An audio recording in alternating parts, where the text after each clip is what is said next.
White பிரிஞ்சி நானா செஞ்சேன், அதுவும் இவ்வளோ டேஸ்ட்டாக நானா அப்படின்ற மாதிரி எனக்கே ரொம்ப பேரதிர்ச்சியாக இருந்தது. அவ்வளோ டேஸ்ட்டாக வந்தது. எல்லாருமே செய்வீங்க, எல்லாருக்குமே தெரியும். ஆனால் வந்து நான் ஏதாவது செய்கிறப்போ சம்டைம்ஸ் சொதப்பிடும். ஒன்று சாப்பாடு குழஞ்சிரும், இல்லையா உப்பு கம்மியாக போட்டுருவேன். உப்பு ஜாஸ்தி போட மாட்டேன், கம்மியாக போட்டேன்னா அதுக்கப்புறம் நமக்கு அந்த டேஸ்ட்டு கிடைக்காதுல்ல. ஏதாவது ஒன்று கம்மியாக இருக்கும், ஏதாவது ஒன்று ஜாஸ்தியாக இருக்கும். அந்த மாதிரி ஏதாவது ஒரு பிரச்சனை வந்துடும்.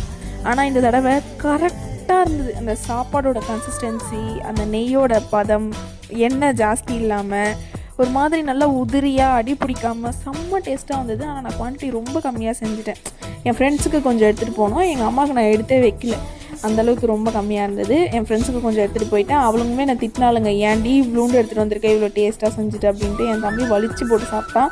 அவ்வளோ சூப்பராக இருந்தது. இந்த ரைஸ் யார் யாருக்கெல்லாம் ரொம்ப பிடிக்குன்றத கமெண்ட் பண்ணிவிடுங்க. மறக்காமல் சப்ஸ்கிரைப் பண்ணிவிடுங்க, லைக் பண்ணிவிடுங்க. டாடா.